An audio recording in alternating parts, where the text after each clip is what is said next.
உமாச்சி காப்பாத்து பக்தி சேனல் நேர்களுக்கு இந்த செய்பிரியா லலிதாவின் பணிவான நமஸ்காரங்கள். இன்றைய தினம் ஒரு சூப்பரான டாபிக் அப்படின்னு சொல்லணும். இது என்ன அப்படின்னு கேட்டோம்னா, நம்ம வீட்டில் அன்றாடம் நைவேத்தியம் பண்றோம் இல்லையா, நம்ம வடிக்கிற சாதமா இருந்தாலும் சரி, இல்ல ஒரு விசேஷத்துக்கு பண்ற சக்கரை பொங்கலா இருந்தாலும் சரி, வடை இதெல்லாம் நைவேத்தியம் பண்றோம். இத்தனை பண்ணினாலுமே அது கூட நம்ம என்ன பண்றோம் அப்படின்னா, வெத்தலை, பாக்கு, பழம், தேங்காய் இது கண்டிப்பா மஸ்ட் அப்படின்னு சொல்றோம். ஏன் இந்த 4 பொருளும் அந்த நைவேத்தியம் அப்படின்னு சொல்றதுல நம்மளோட எப்போதும் பண்ற நைவேத்தியத்தோட இந்த 4 பொருட்களும் ஏன் முக்கியம், அதுக்கு உண்டான விஷயம் என்ன, அதுதான் இந்த வீடியோல பார்க்க போறோம். முதல்ல தேங்காய் எடுத்துப்போம். இப்ப தேங்காய் அப்படிங்கும்போது அது மட்டையோட வரும், பார்த்திருப்பீங்க. அதுக்குள்ள இருக்கிற நார், அதுக்கப்புறமா அதுக்குள்ள இருக்கிற அந்த ஓடு அப்படின்னு சொல்றோம். இப்ப இந்த 3ஐயும் எடுத்துட்டோம்னா அதுக்கு நம்மளோட இந்துத்துவால என்ன சொல்லியிருக்காங்க அப்படின்னு கேட்டோம்னா, மும்மலங்கள் அப்படின்னு சொல்லியிருக்காங்க. அதாவது ஆணவம், கண்மம், அந்த பேராசை அப்படின்னு சொல்றோம் இல்லையா, இது எல்லாத்தையும் போகி அந்த மேல இருக்கு பாருங்க ஓடு, அதுதான் இந்த மாயமான உலகம். இந்த மாயமான உலகத்தை நம்ம விலக்கி பார்த்தாதான் அந்த பூர்ணமான வெள்ளை பகுதி அப்படின்னு சொல்றோம்ல, அந்த கடவுள், அதாவது வெள்ளை பகுதி தான் கடவுள். இந்த மலங்களை மும்மலங்களை நீக்கி தான் நம்ம என்ன பண்றோம், உள்ள இருக்கிற அந்த வெள்ளை பூர்வமான அந்த இறைவனை நோக்கி நம்ம போகணும் அப்படிங்கறத உணர்த்தது தான் இந்த தேங்காய். இந்த தேங்காயில இன்னொரு விசேஷம் என்ன அப்படின்னு கேட்டோம்னா, எந்த காய்க்குமே இல்லாத ஒரு சூப்பரான விஷயம் இந்த தேங்காய்க்கு இருக்கு. 3 கண் இருக்கும். அதனால இது சிவஸ்வரூபம்.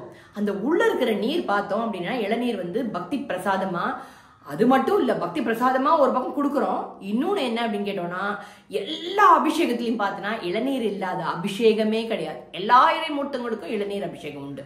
ஏங்க இன்னைக்கு பாருங்க, சூப்பரா இருக்கிறது என்ன அப்படின்னு கேட்டோம்னா, இளநீர் பாயசம். அப்படி இளநீருக்கு அப்படி ஒரு முக்கியத்துவம் கொடுத்துருக்காங்க.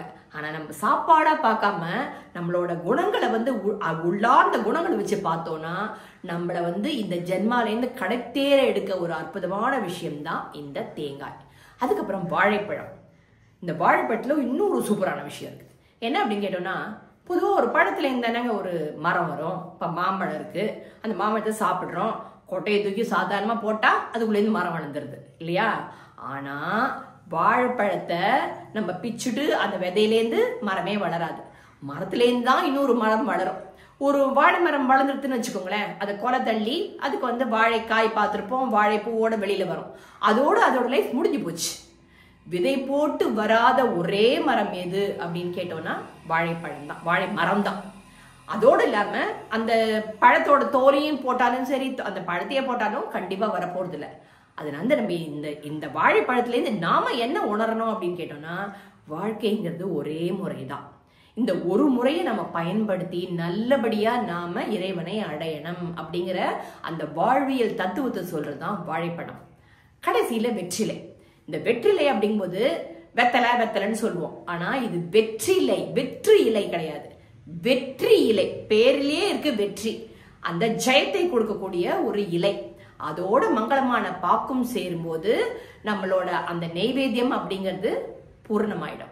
அதுக்காக தான் நம்ம நெய்வேத்தியத்தோட வெத்தலை, பாக்கு, பழம், தேங்காய் அப்படிங்கறத நெய்வேத்தியம் பண்றோம். அதனால அடுத்த தடவை நெய்வேத்தியம் பண்ணும்போது இதை மனசில் நினைச்சுட்டே நீங்க நெய்வேத்தியம் பண்ணுங்க. மீண்டும் அடுத்த காணொளியில் சந்திக்கும் வரை உங்களிடம் விடைபெறுவது உங்கள் ரசிக பிரியா லலிதா. எப்போதுமே யூடியூபுக்குன்னு ஒரு சம்பிரதாயம் இருக்கு. லைக் பண்ணுங்க, ஷேர் பண்ணுங்க, சப்ஸ்கிரைப் பண்ணுங்க.